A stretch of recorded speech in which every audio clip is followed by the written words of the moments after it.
All right, everybody, we're back for podcast number 6 of the Recovery Lab podcast series. I'm happy to report that our guest today is Denise Marsters. As per usual, I've got my little introductory spiel. For everybody listening, I really do appreciate the comments and the involvement of people. Please feel free to offer up suggested topics, nominate people to be on the podcast. We hope to promote everyone's involvement to make this a more, to increase the likelihood that people can find helpful information, or at least can access a network to find people that might be able to help with whatever problem people are having. The examples I've given for helpful things to post, if you know of something that's particularly beneficial to the recovery community at large, please post it. By way of example, the Pines was given out Narcan. They posted that on Facebook, no questions asked, just go pick it up, those kinds of things. All right, so I'm still appreciative of the financial assistance. Danny, thank you again, buddy. If you would like to donate, you can send it to me at #DanielHassan. We're still working to set things up and get it moving, but we're making some progress in that direction. All right, Begathon is over, so without further ado, I'd like to introduce Denise Marsters, retired therapist, local recovery promoter. Denise, welcome. Thank you so much. It's great to be here, Drew. Well, I'm glad to have you. So I know that she wouldn't say this, but I will. I have had Denise as a therapist before when I tried my hand at IOP, at Bridge to Recovery. And I thought Denise was fantastic, and she was gracious enough to say yes to be on the podcast. So she and I have not exactly spoken about this, but she did send me a little bit of history about her involvement here in Jackson. And I thought I would just give you the floor and let you tell everybody how you came to be here. Why do you have that accent? Okay, well, first of all, you did your little spiel beforehand, and I do want to make a donation because I think this is a very important thing that you're doing. So if I can help with that mixer or whatever that thing is, I definitely will. Thank you. But You're very anyway, kind. You're very kind. I am a person in recovery. If I make it till January of 2023, I will have 29 years, which to me it's a miracle in and of itself. You asked me to talk about my accent. Well, I was born and raised in Ireland. There we go. Lived there for 25 years. You know, when people hear that I'm a recovering alcoholic and that I come from Ireland, they say, well, it makes sense. You know, all Irish people are alcoholics. Yeah. Well, they're not. I grew up in a family where there was hardly any alcohol use. There was a bottle of wine on the table at Christmas and maybe Easter, but we never kept alcohol in our house. I never saw my mom drunk, never saw my dad drunk. But there was a lot of psychiatric illness in my father's side of the family. Growing up, my father had 4 sisters. Each one of them, except for one, all 3 sisters were in and out of mental hospitals when I was a child. And they were brilliant women. I mean, they were very well educated, but they had what we knew back then, or what we were told back then, were nervous breakdowns. You know, I know there's a better clinical terminology for that now, but so as a child, I saw my aunt who lived with us. I saw her being in and out of the mental hospital, and back then they did shock treatment. So I knew as a child that if there was any sadness, if I showed any sadness, or if I showed any fear, or anything other than joy and happiness, that this could happen to me. So that was a fear that I grew up. We never talked about it in our family. You know, most families, you keep your dirty laundry at home, and we owned I grew up in a village. Now, we're talking about one street, about maybe 20, maybe 25 houses in the village. So I grew up in rural Ireland, and it was beautiful. And I'm one of 9 children. I was the second eldest. But I can remember my aunt being taken away, and she wouldn't come back for a long time, and then she'd come back, and when they did shock treatment, she couldn't remember anything. So that was always my fear, that that's the way I was going to end up. I told you I'm one of 9, so there was Anne was the first one, then I came second, and then there was Joan. There were 3 girls to begin with, and Anne had the bright red carrot hair. Joan had the bright red carrot hair. My hair was jet black. So the comment I heard a lot as a child was, "Where did you come from?" Or, "We brought the wrong baby home from the hospital. We must have brought the wrong baby. Wrong baby. The wrong baby came home from Yeah. the hospital." Well, when a child hears that, my parents were the best parents I could ever have imagined having. But you know how we make things up in our heads about things that are said. So I grew up thinking that I didn't belong. They didn't tell me that. I grew up thinking that I wasn't part of the family, and I always wondered what was wrong with me. I have never considered myself as an intellectual person. My 2 sisters were like A students. I was the one who couldn't care less about school, didn't like to study. I think I'm a right-brained person rather than a left-brained person. I have a huge imagination, and always had. And then the fact that I wasn't good at school, didn't like math, still don't like math, and wasn't interested in books. I was always considered different. So that's where my feelings of not being good enough, not being enough, nobody told me this. These were messages that I got. And, as when being a therapist, I always go back to childhood with people to see what was your idea of who you were, what you meant to people, what did the family think about you? What was the message you got from your family? And because I think that's where it starts with us, especially alcoholics and addicts. Where does our self-esteem come from? Where does our self-worth come from? And then, I found the elixir that helped all of that. And I can remember the first time I took a drink. I was a teenager, and I don't know what was going on in my life at the time, but I remember taking a drink. And that fear and that depression left me. And I thought, oh my gosh, this helps me. Like, I thought I could sing, I thought I could dance, I thought I could flirt. I became somebody else when I drank. The fear and the anxiety. And I don't know whether it was depression, but a lot of sadness for some reason. Don't know where that came from. Throughout my teenage years, not doing well in school, because I didn't like to study. I got the message that I was stupid. So, if you get the message you're stupid, why study?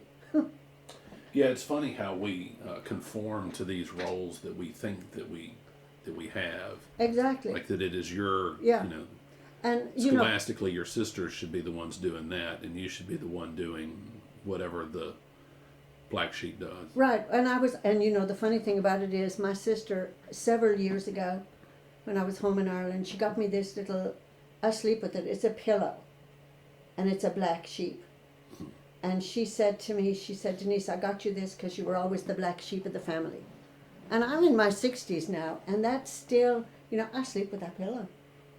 But going back to the family of origin, my dad passed away the year I got sober. My father was my hero. He was my hero, but he was the toughest one on me. He was very strict. He was strict, but he was the one that I always wanted his approval.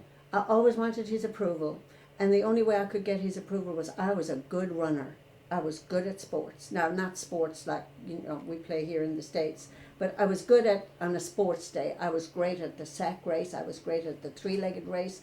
I was great at the spoon race, and I won a lot of medals for running. So that was my way. And in 2020,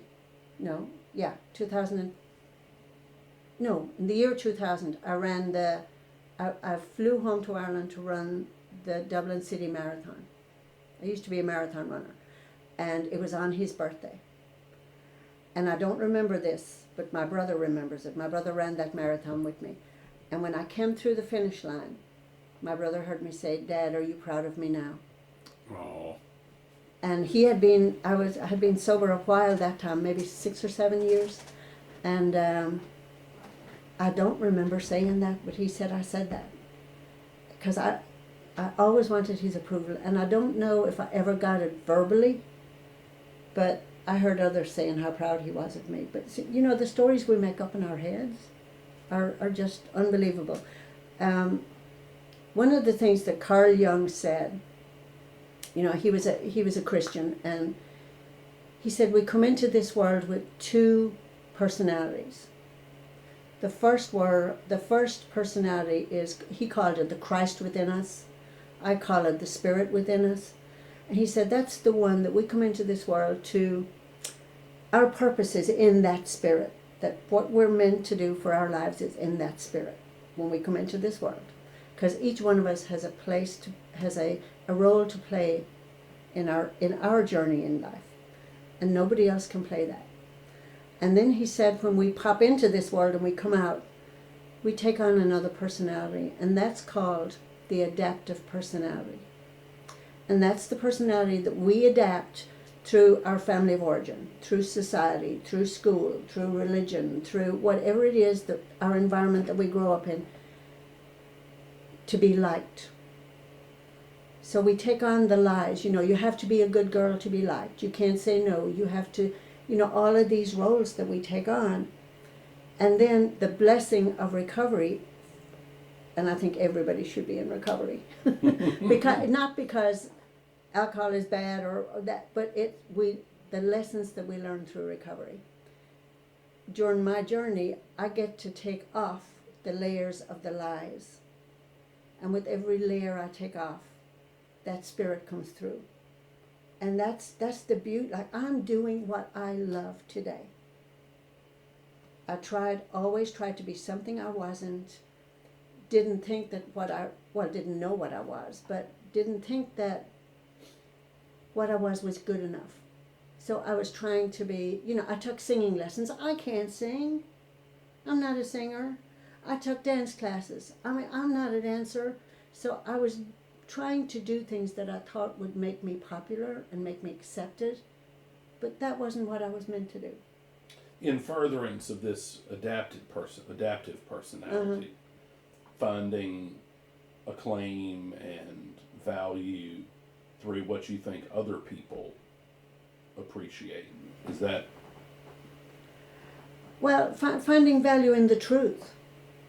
You mean the adaptive personality? Yeah, we're playing a role that's not ours. Sure. It's like there's no congruency, there's no harmony. We feel like we don't fit in. We don't fit in because we're trying to fit in where we don't fit in. But when we find this harmony, every morning my prayer is that I'm in harmony with God and the universe. Living an authentic life, exactly. As opposed to the inauthenticity of, that's a struggle. That's a struggle when I'm trying to live a life that is incongruent with my spirit. I'm going two different directions. Well, like I told you before I hit the record button, I have some questions over here. And this topic kind of dovetails nicely into one of those topics. Your questions scare me. No, they're good. They're good.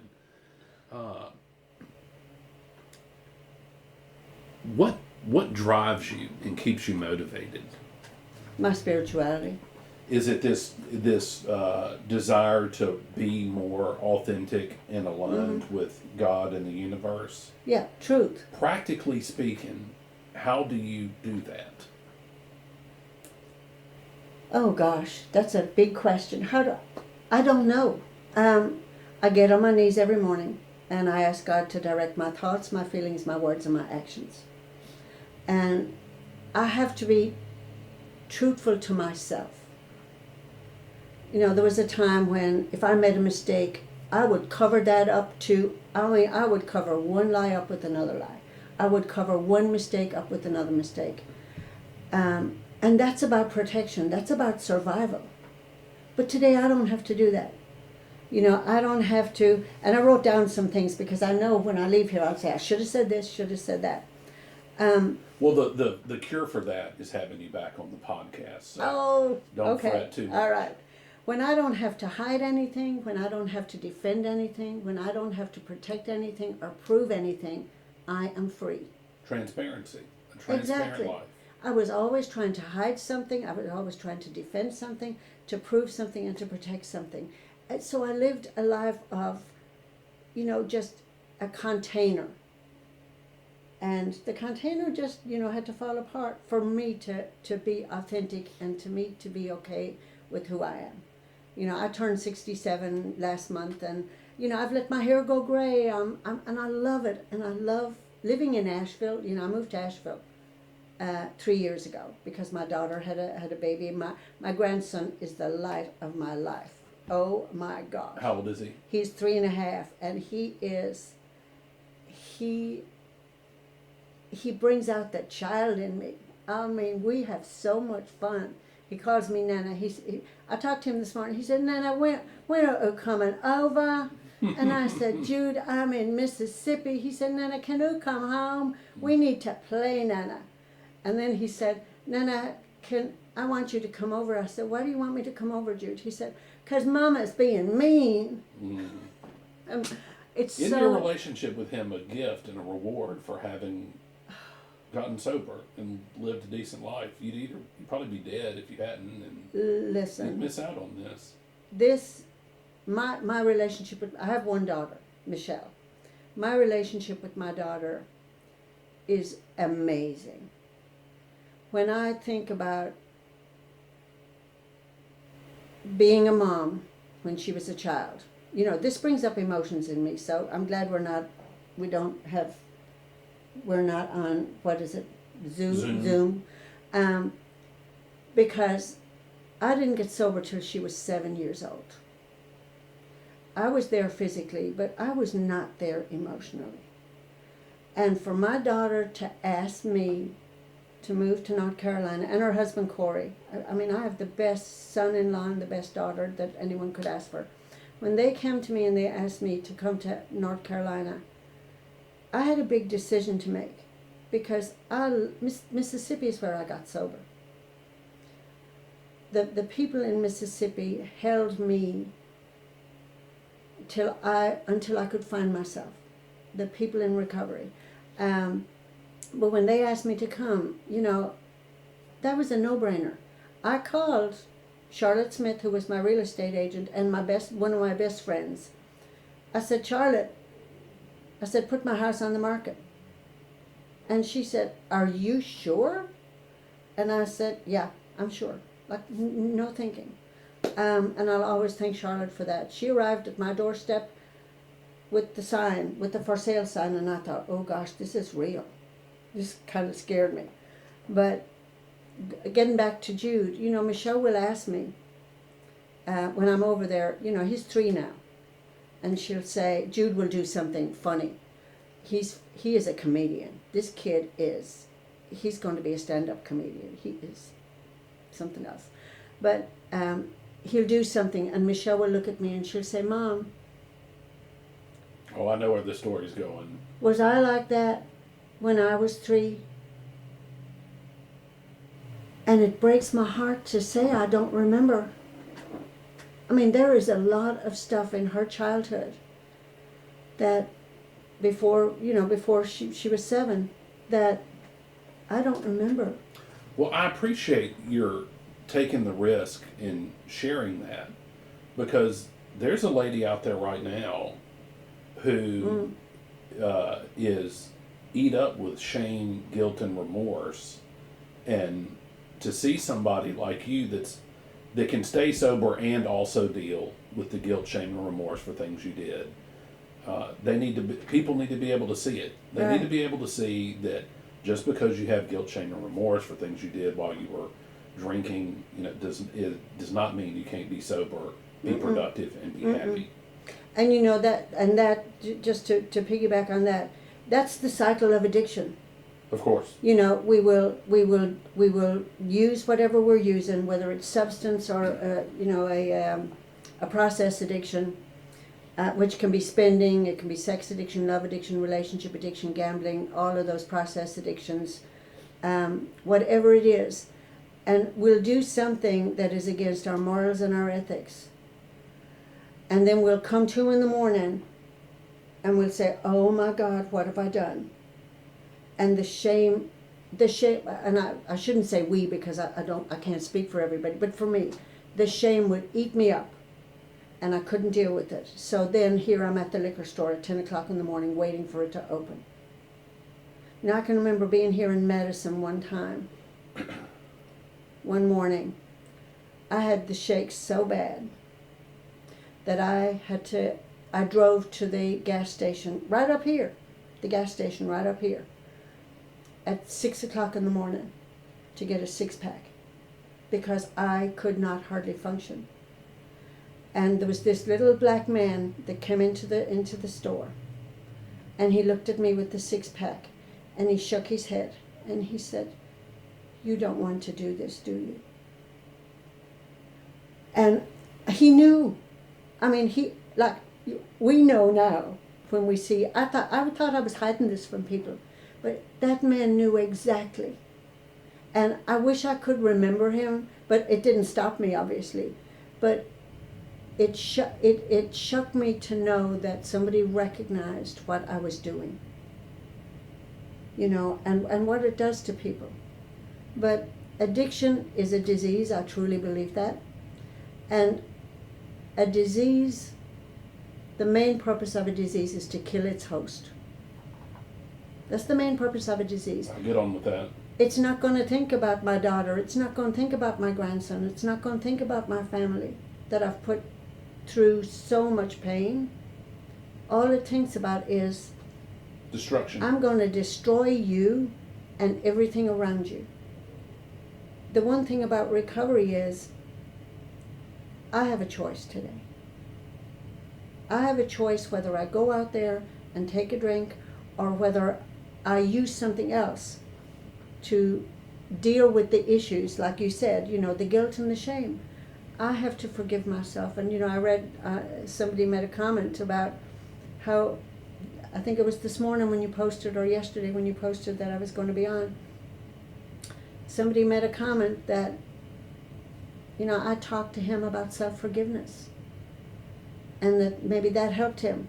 We have to forgive ourselves. Because if we don't, we're going to have that cycle of addiction. We will not get off that wheel. I cannot change the past. My past will not get any better, no matter how I try to change it. But what do I do with the gifts I have not? Look, you're speaking my language, and I know that, you know, humans have this natural tendency to seek out those beliefs that support what they already believe. Oh yeah, yeah. I mean, but I completely agree with how you're laying this out.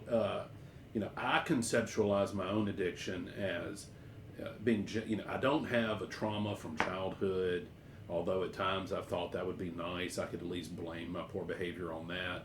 But this avoidance, fear, avoidance, not wanting to you know, face some of the real life challenges I've had. And so we just fuel that cycle of self-defeating behavior. Right. And it's tough to stop. And we fight for our limitations. Go expand on that. Well, I can't do this because I'm too old, or I can't do this because I've been to treatment 4 times, the or I can't do never-ending this. list of excuses. Excuses for our limitations instead of embracing our possibilities. You know, what if?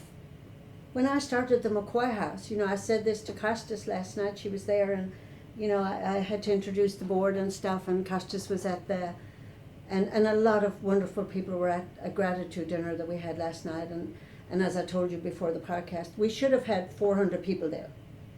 Because, or maybe 1,000 people there, of people who have helped us. But our facility was so small that I just wanted to start off a gratitude dinner for thanking. people for helping us and for giving us donations, because we're a nonprofit, and we'll talk about that maybe a bit later, but Costas was sitting there, and I said, Costas, I told the story that when I opened the McCoy House, that was like one of the craziest things I've ever done in my life. Look, I can attest to that. So prior to today, Denise had sent me a little bit of history about how she came to establish the McCoy House, and if your friends thought you were crazy, I can see there was good cause for it, because it was I tip my hat to you.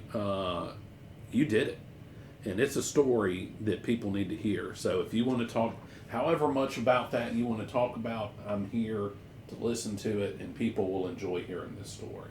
Well, it's a long story, and that's why I sent it to you, but what is the McCoy House? The McCoy House is an extended care program for women.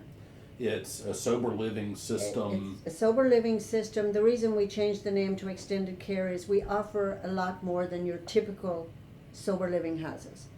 And there's, that's not a put down on sober living. It's just a different level. Sure. And when I was in treatment 4 times. All right. I did not get this the first time. I am not your poster child for, I heard somebody else talk on your podcast, and that was their first time, and I thought, oh my gosh. Yeah, Carver with his one and done. And one and done. Amazing. I was not one and done. No. I mean, but I kept fighting. I didn't surrender. And, but it took 4 times. It takes what it takes. That's just the journey.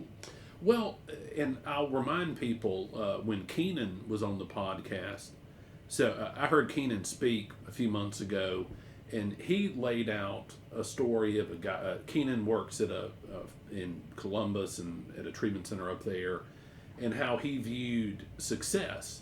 He said, we have a guy that comes into the Pines, and then he leaves AMA, or he gets discharged, goes across the street, gets whatever drug he does, and he said the guy comes back the next week. We consider that a success.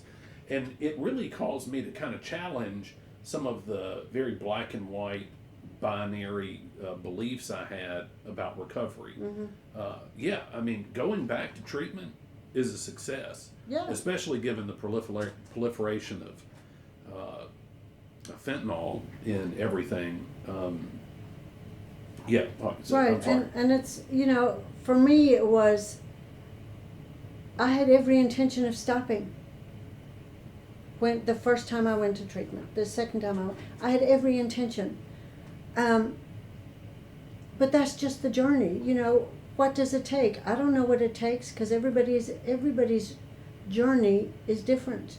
Everybody's recovery is different. I support sobriety, but there are so many different ways that people feel comfortable in what they use. Mine is a spiritual program. It's a connection with my higher power. And growing up in Ireland, I was Irish Catholic. I am Irish Catholic, and I didn't grow up in a very religious family, but I had 3 uncles who were priests, 4 aunts who were nuns. Oh wow. But it was never pushed down our throats. It wasn't a very strict religious family. We had good morals. My parents had good morals. They had good ethics. We said the rosary, we did the Catholic stuff, but it was never pushed on us. It just was. That's the way, I always believed in God. My conception changed of what God was. I believe that we serve a loving and a forgiving God. I don't believe that I serve a punishing God. I think any of the punishments that I have had have been of my own accord. I don't think God punishes us.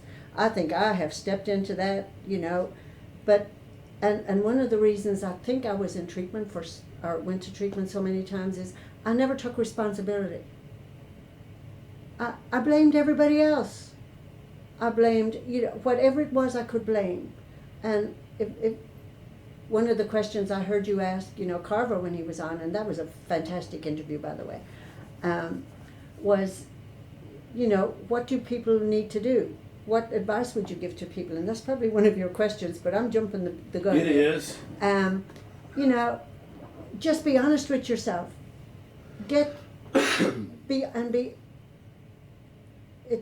there's a really good motivational speaker. Her name is Lisa Nichols, and a lot of times she will open up her talks with, when the tongue in your mouth and the tongue in your shoe are going two different directions, there's a problem. Well, that's pretty And good. I love that because we say stuff, but do my actions and my words match? Because that's where the incongruency is. I have to be aware of what I'm saying and what I'm doing. Integrity today is one of the most important things for me.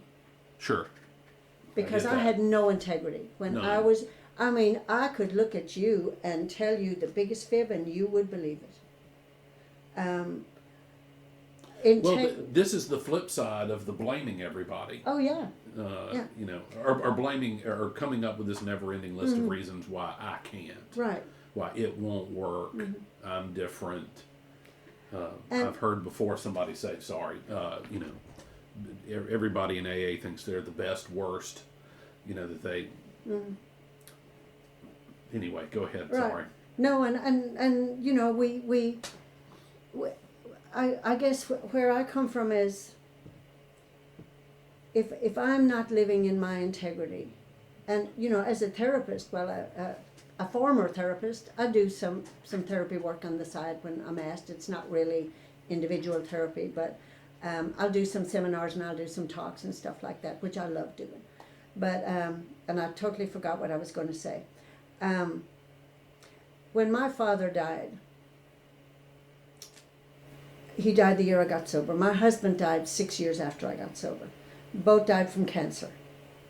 My mom came to visit me when my husband died, and she spent 6 weeks with me. And we were sitting outside one night, and she said to me, Denise, when I die, God's going to ask me one question. And I said, what's that question, Mom? And she said, God's going to ask me. My mom's name was Teresa, and she died last year. She was 89 years old. She said, God's going to ask me one question.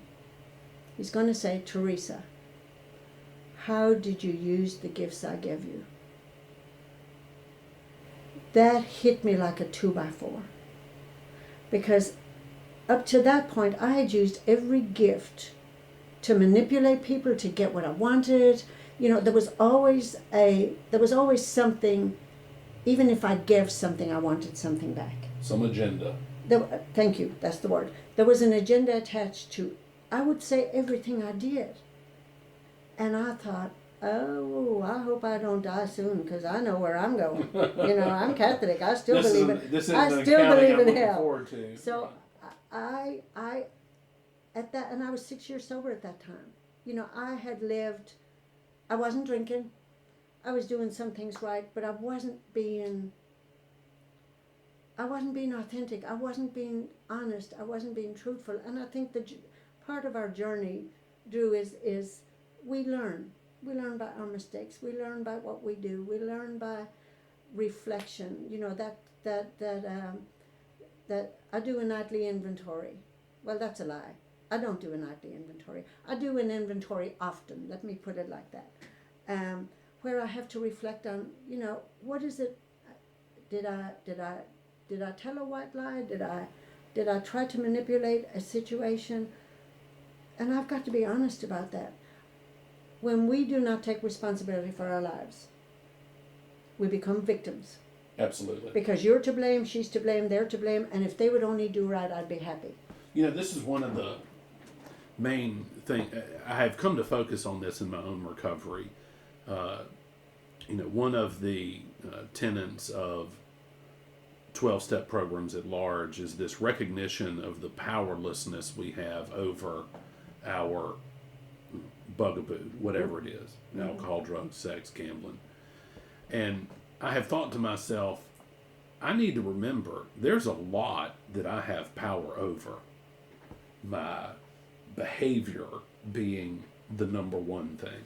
Mm-hmm. And there comes a point where I have realized that by accepting there's freedom in accepting responsibility, because it also places on me some measure of control over how my future is going to play out. You know, I cannot go to the liquor store. I cannot go to the casino. I can choose not to lie. I can choose to be honest. I can choose to be to live an authentic life. And I wish that more people would understand that.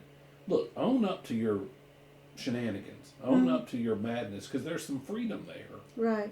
Right. And you know, when and that empowers us. When I take responsibility for my actions, then I can change it. But when I'm blaming you for my actions, like he made me mad. No, he didn't make me mad. He brought out the madness in me.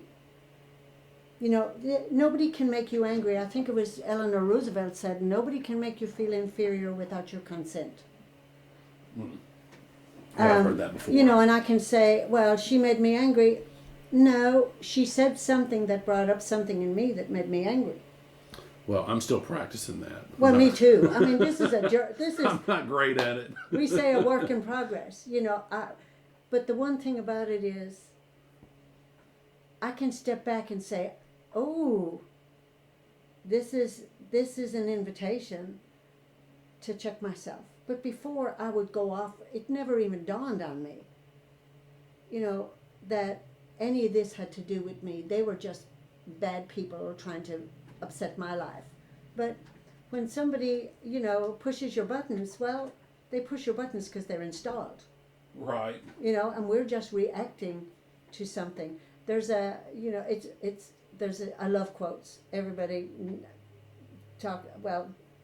some people don't like my quotes but quotes are like metaphors for me. And I get a lot out of small things.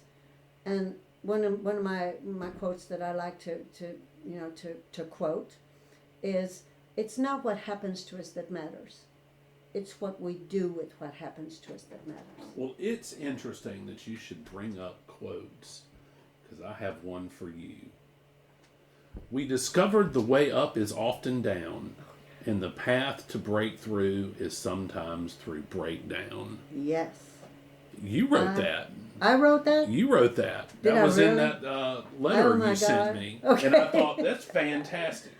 And just so everybody hears it again, we discovered the way up is often down, and the path to breakthrough is sometimes through breakdown.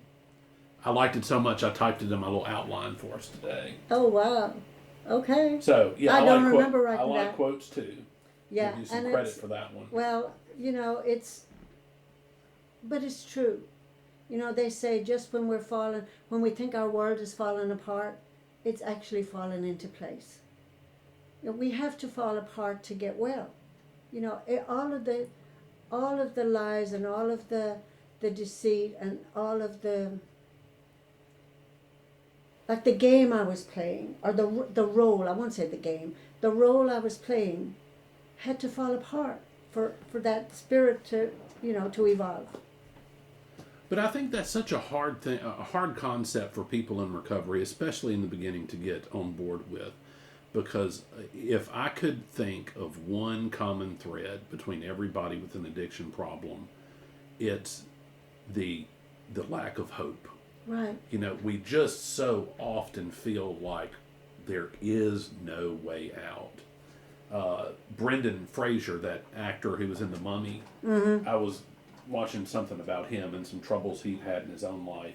And he said, speaking of quotes, he said, I felt like that somebody had thrown invisible paint on me. Yeah. And I thought, I can get on board with that. It's this hopelessness, this despair. You can't articulate it really. You can't see it. It's just like invisible paint. Mm-hmm. And I thought, how do you practice getting rid of that invisible paint? I practiced just being me. You know, there was for so many years, I didn't think that I was good enough. The 5 things I knew about myself without question growing up. I was unlovable. I was unworthy. I was stupid. I was weak. And I was never going to make it. And when I have that, when I grow up, and I'm not saying anybody installed these in me, these were messages that I made up in my head about my self-worth. So I had to write down these 5 things, and then I had to cross them out, and I had to write 5 positive things, because it's what we tell our brains, what we have in our mind is going to show up out there. As a man thinketh. And I love that book.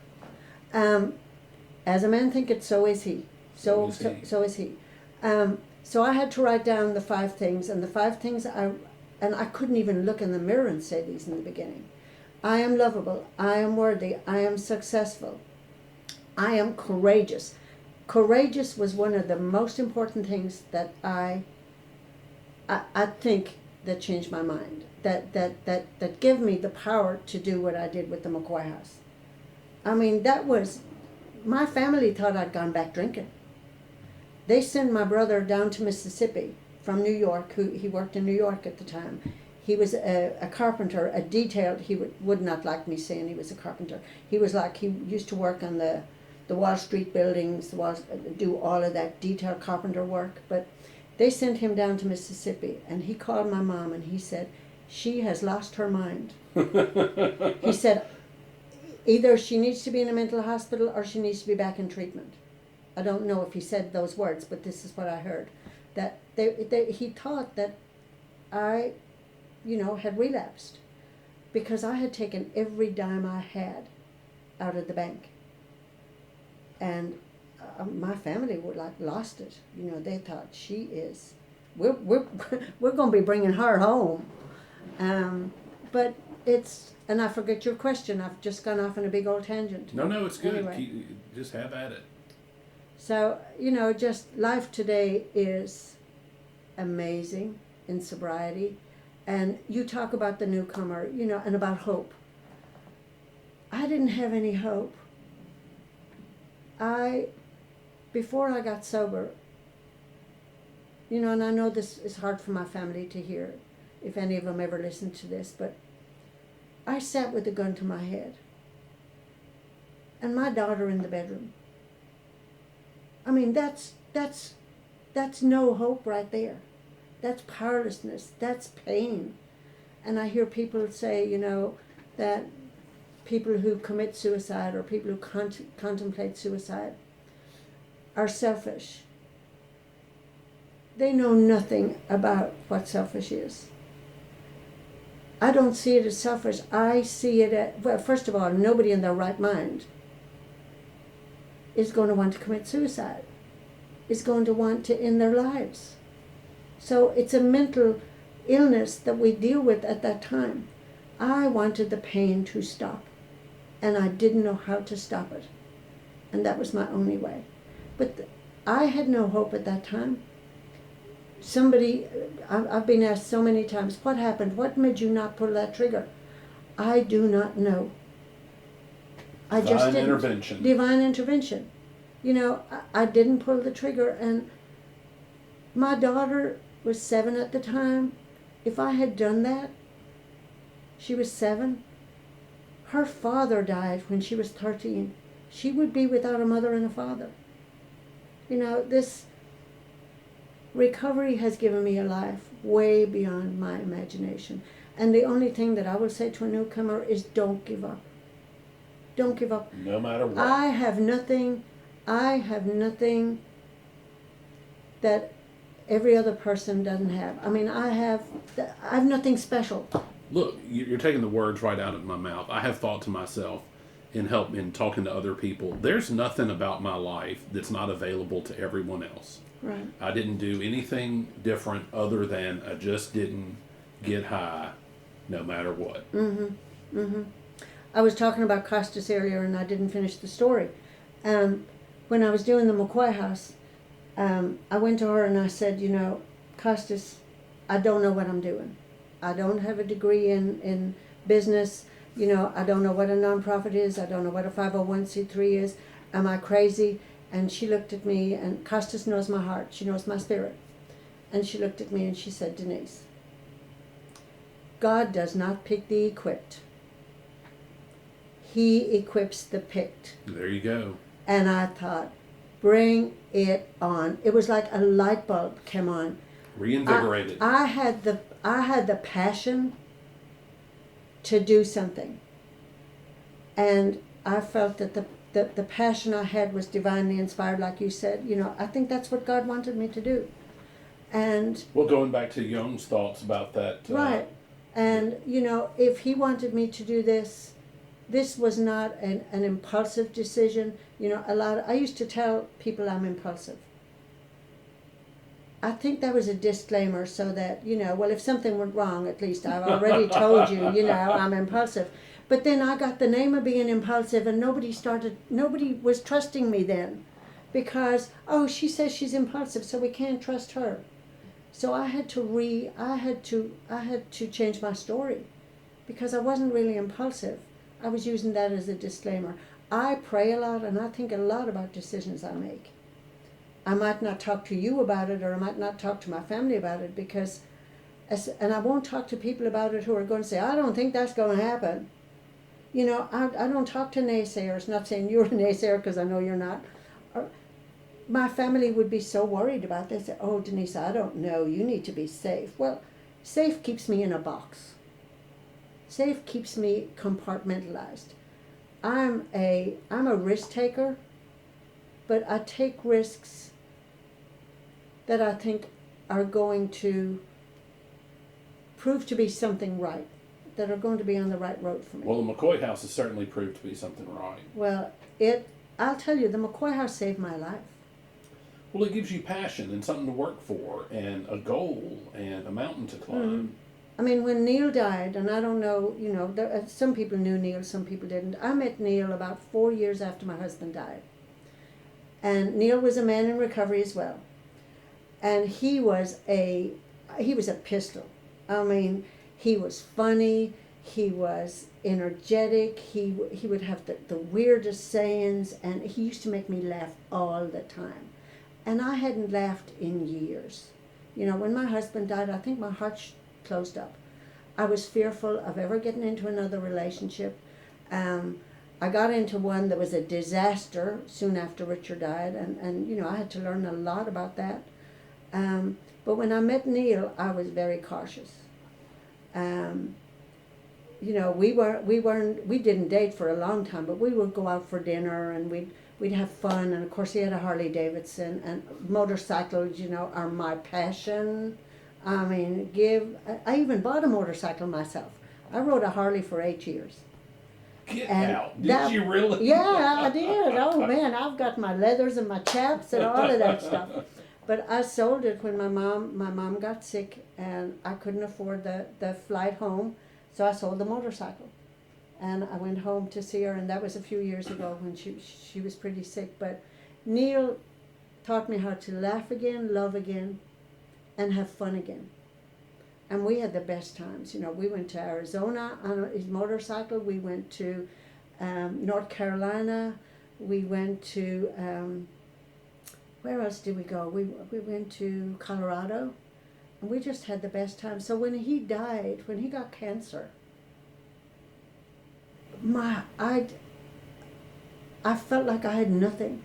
I just was like, oh my gosh.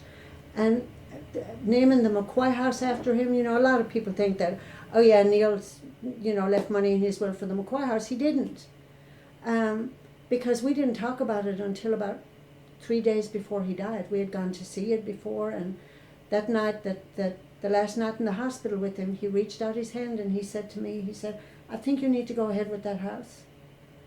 And I thought they'd given him too much morphine. I didn't remember what house he was talking about, and he said, what house? And I said, the Sober Living House. Or he said, the Sober Living House. And I said, and I just like, wow, he remembers. And I said, Neil, if I get the McCoy House, I said, if I get that house, I'm going to call it the McCoy House. And he squeezed my hand and a tear ran down his cheek. Mm. So, that's in honor. I opened that house to honor a man that brought me back to life. We can walk this world lifeless, but we're still here. But he gave me a passion. So it gave me a passion for recovery. And about 6 months after I opened it in August, that very month I was diagnosed with cancer. Mm. And I went in and had surgery, and my husband had my father died from cancer. We had a lot of cancer in our family, and I thought, well, gosh, is this it for me too? And when I was in the recovery room after the surgery, I had this thought, what am I going to do with the rest of my life? And it was, again, divine intervention. I had this thought, you're going to pour your heart and soul into the McCoy House and into recovery for women. Of course, I thought I had about 2 years to live, so I was gung-ho with this. But this is 12 years down the road. It was like, God, really, did you make a mistake here?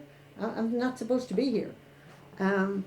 But all of the insignificant things in my life faded away. My self-importance, my stuff, materialistic stuff. I gave away a lot of stuff just to declutter my life so that my path would be clear. Because my path was so overgrown with stuff. And Distractions. And distractions and materialistic stuff. And, I can't change where I've been.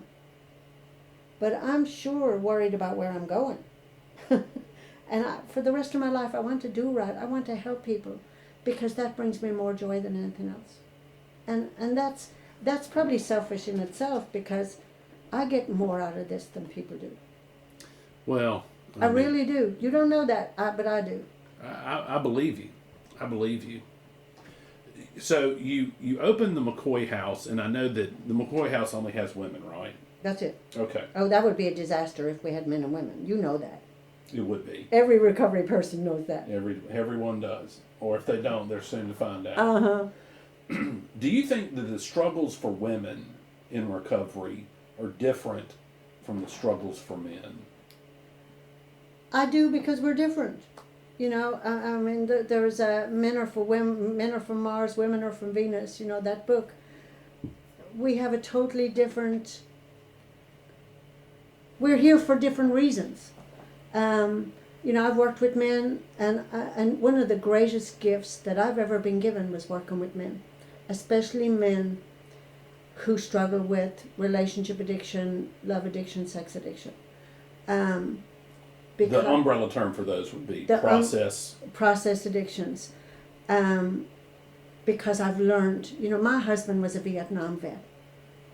My husband was American. I met him in Saudi Arabia in 1981 when I went there.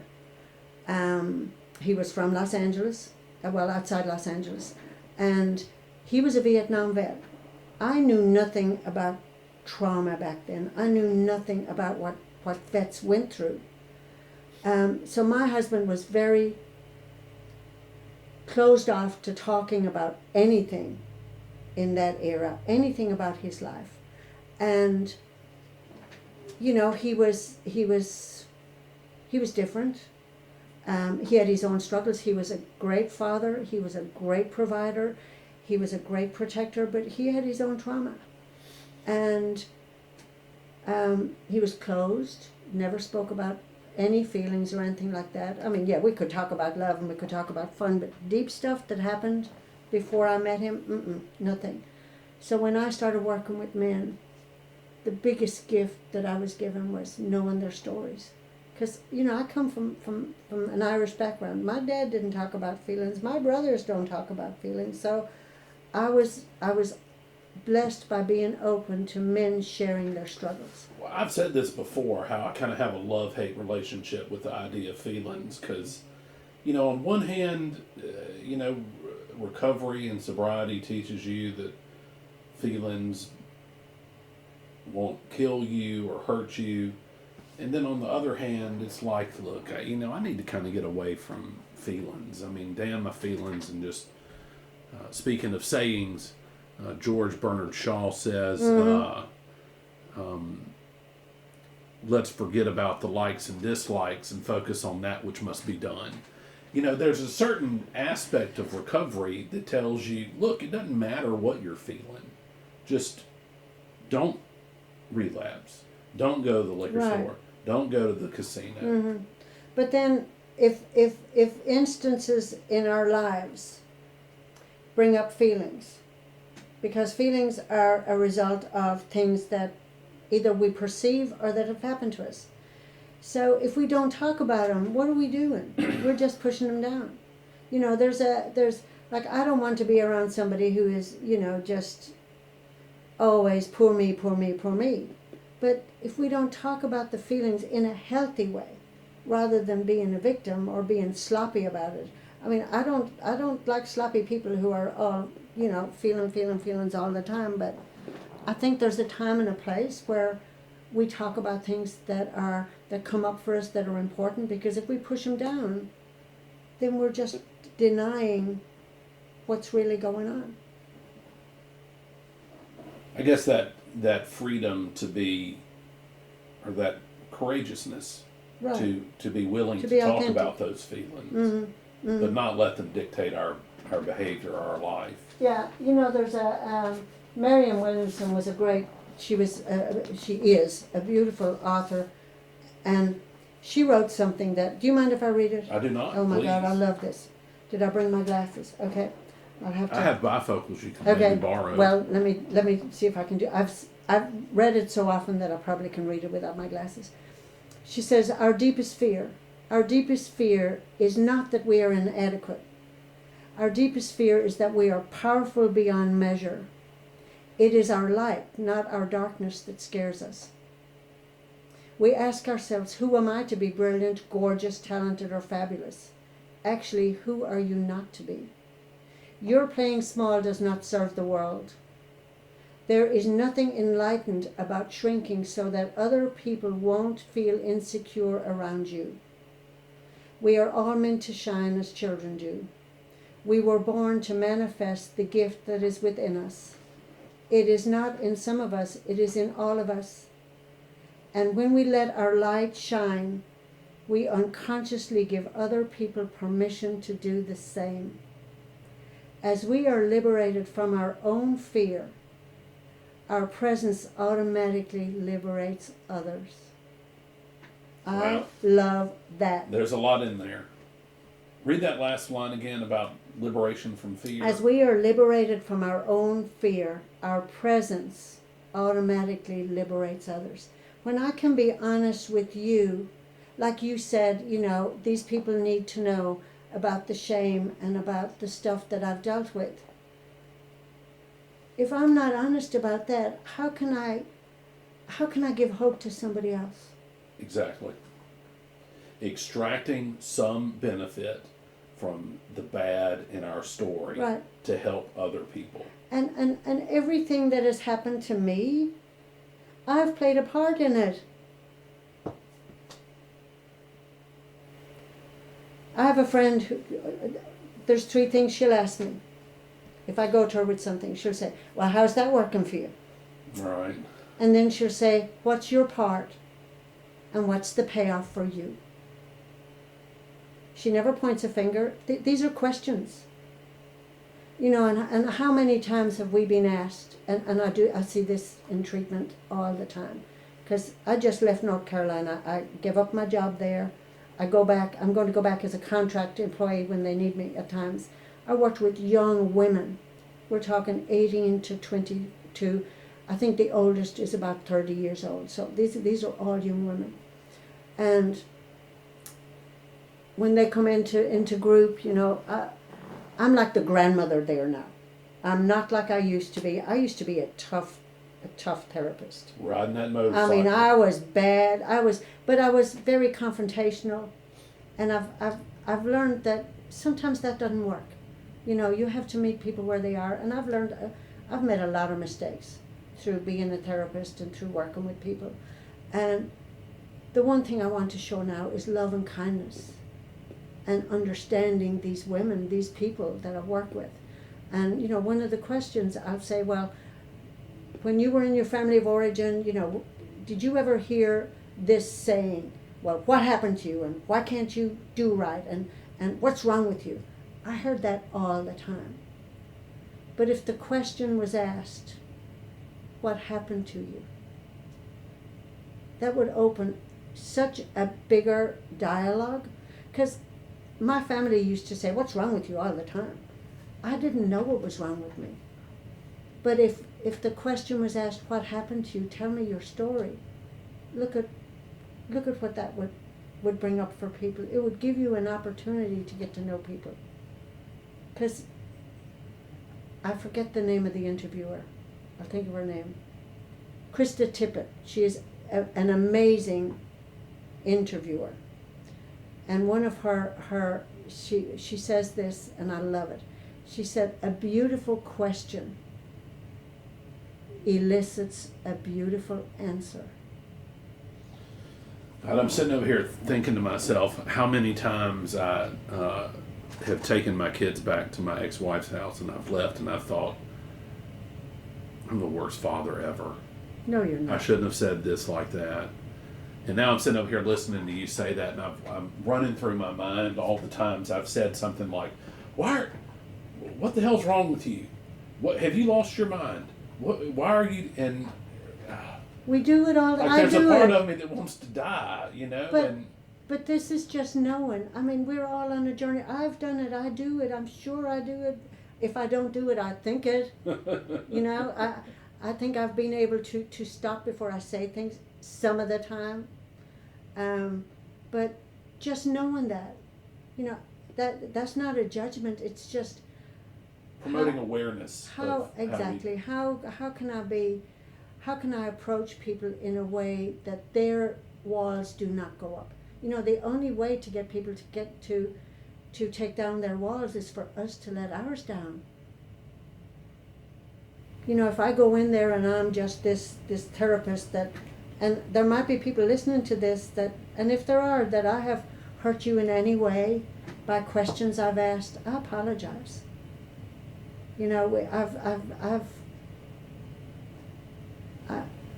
Through the years, I've done a lot of introspection and growing, and my goal is to help people to get to where they want to be.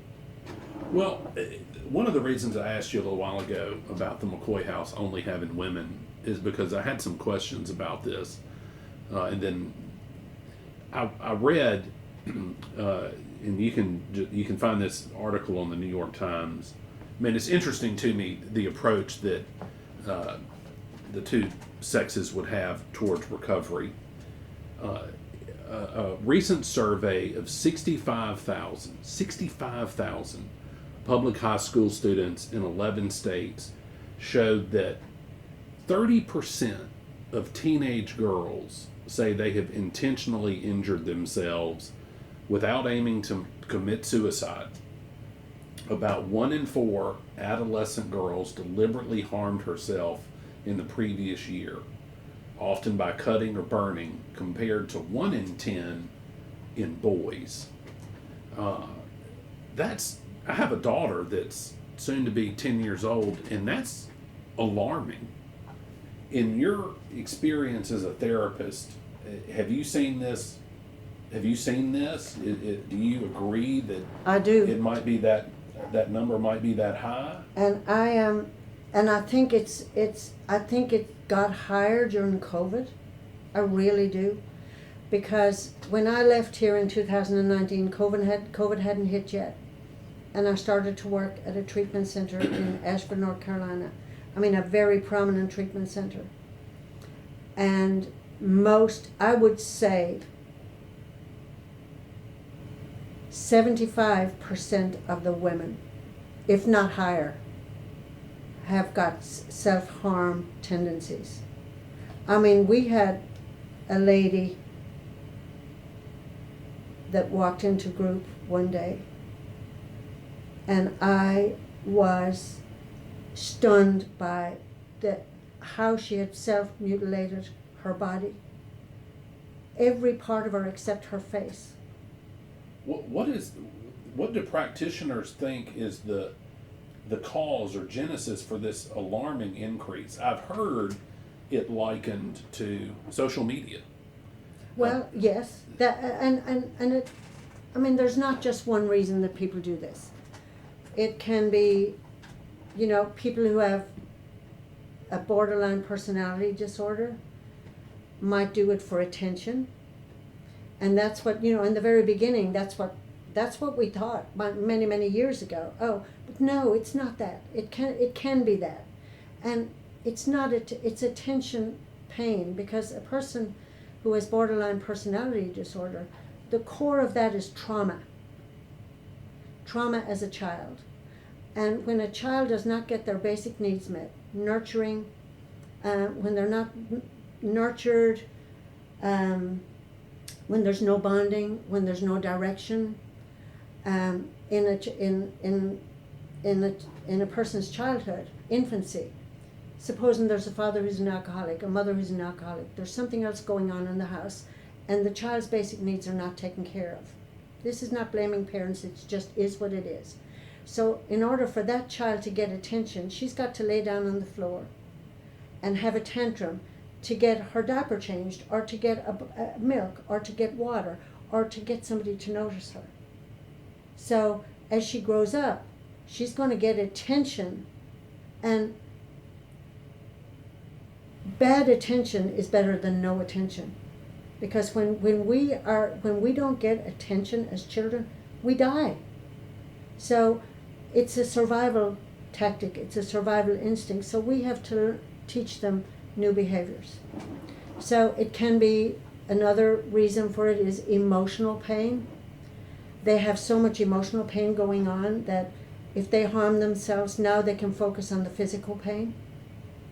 Another one can be, there's so much going on the inside that the release of blood lets out some of the, they call it the bad stuff within me. There's no one reason for anything that we do. You have to get to the core of something. And I think that's where treatment is really changing, where we're not treating everything on a superficial basis. Well, this is what she does, so here's the cure. No. We have to get down to causes rather than symptoms. Exactly. You have to get down to the core. Tell me more about this. Asking questions rather than making assumptions. When I first got sober, I was diagnosed as having bipolar disorder. I was told I was going to have medication for the rest of my life. And I was okay with that. I thought, this is your place in life, this is what you're going to have to do. It's better than shock therapy. Exactly. Yeah, really.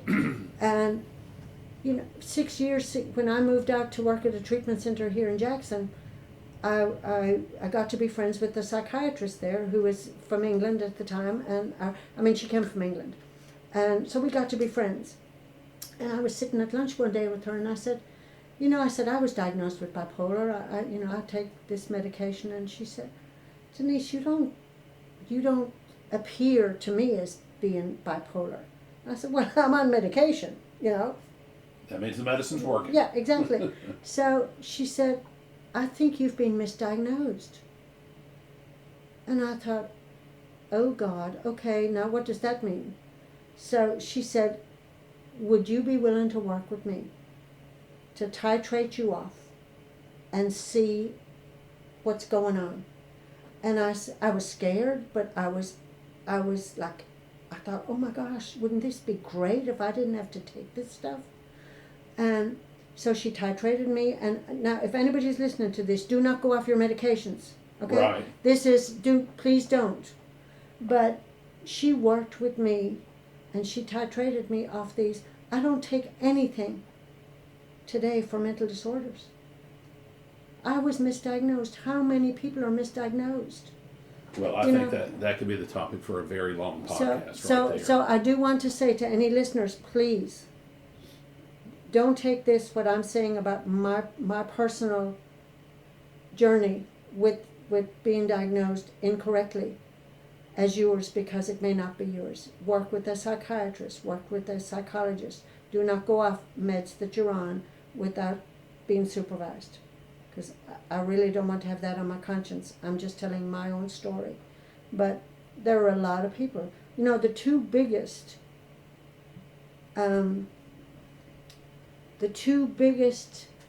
money-making businesses in the United States today, the pharmaceutical industry and the storage building industry. We take medications for feelings that we don't want to feel, and we keep stuff that we can't have in our house. We're hoarders. You know? Yeah. I could use another word, but I'm not, because we're on. But you know, we're just so self-absorbed. We can, if we learn how to deal with feelings in a healthy way, we might not have to take medication. Well, But- and even beyond medication, like I had a lot of problems in my personal life, and I had a lot of poor behavior patterns that just kind of resolved themselves once I really devoted myself to recovery. Mm-hmm. It's kind of amazing how these things they resolve themselves. They do, because we practice new behaviors. We build new neural pathways in our brain. And in order to build new neural pathways in our brain, like I tell people, do a gratitude list, do an affirmation list. Absolutely. And they'll say, well, I did it twice and it didn't work. Well, really? Imagine that. You know, but you've been doing this for 20 years. I bet you drank to excess more than twice. Right. You know, it's just, recovery is, A practice. it's a practice, it's a blessing, it's a miracle.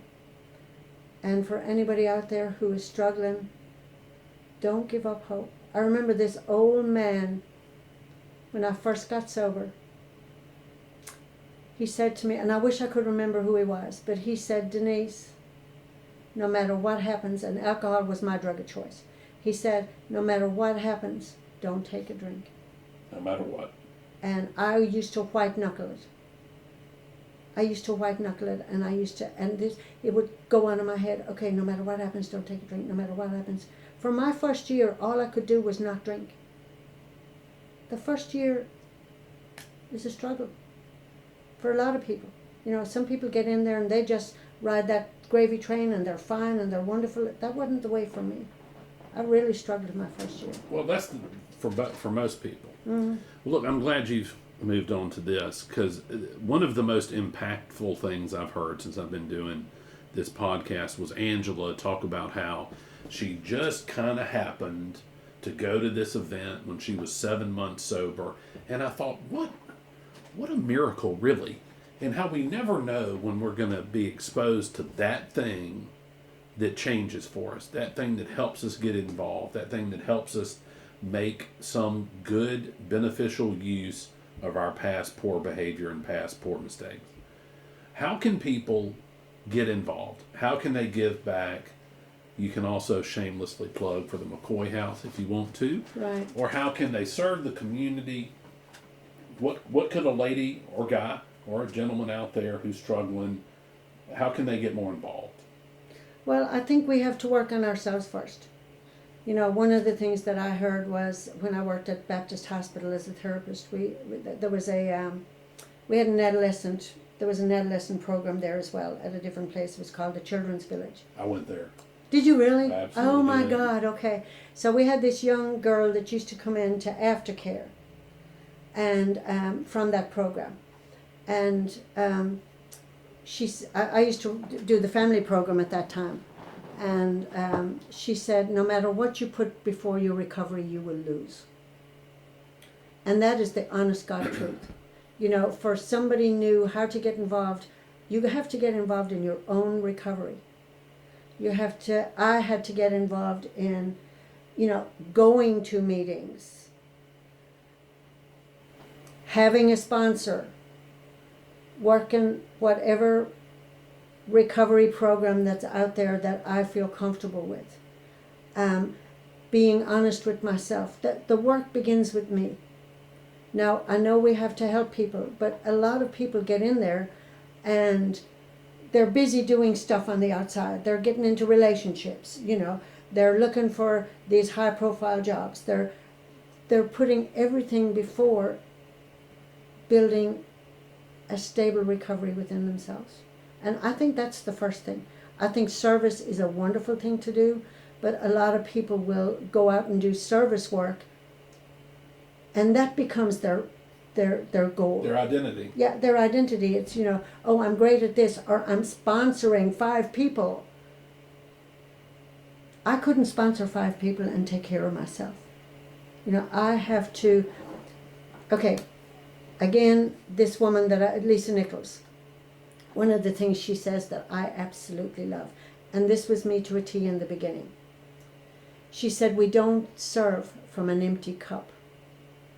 If we serve from an empty cup, we will be frustrated, we will be angry, we will be resentful, we will be victims. She said, she spoke about herself, she said, I make sure that my cup is full and I serve from the saucer. And I love that. Well, it is said that you can't transmit something you haven't got. That's right. So that's right. So we have to take care of ourselves first. But, you know, service work is great. Volunteer work is fabulous. Jackson has got one of the best recovery communities. I got sober here. I'm back here because this is where I belong. Because these people in Jackson held me and gave me hope when I didn't have hope.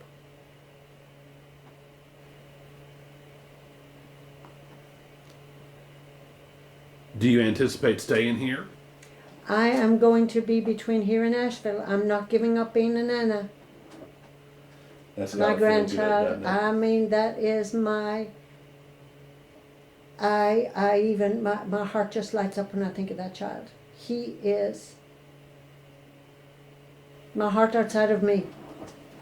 I can Absolutely. attest everyone to the big grin on Denise's face every time she mentions him. Oh, yeah. It's, And it's true. His name is Jude, and his middle name is Wilder.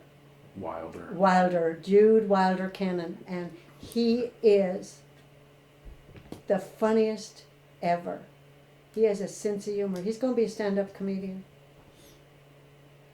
I love him. But to answer your question, I'm going to be back here 2 weeks a month, and there 2 weeks a month.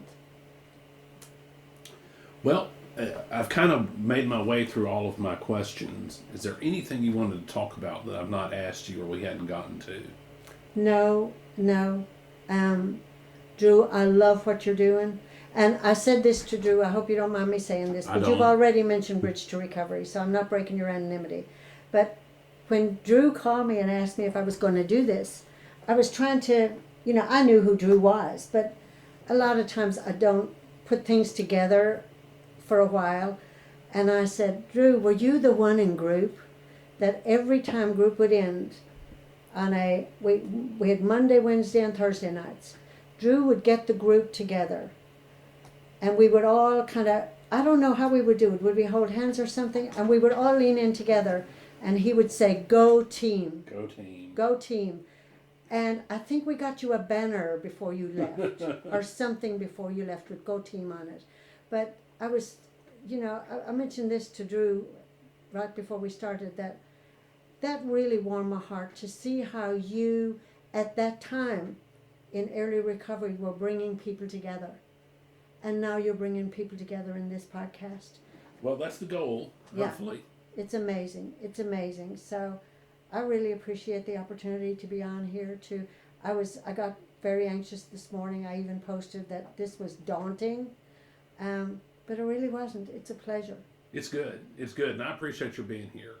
And just so you know, I can feel your love and kindness kind of radiate off of you. And I feel like I have a kinder spirit from having sat here and talked to you for the past hour or so, or however long we've been doing it. So thank you. Yeah, it was wonderful. Thank you. All right, everybody. Tune in next time.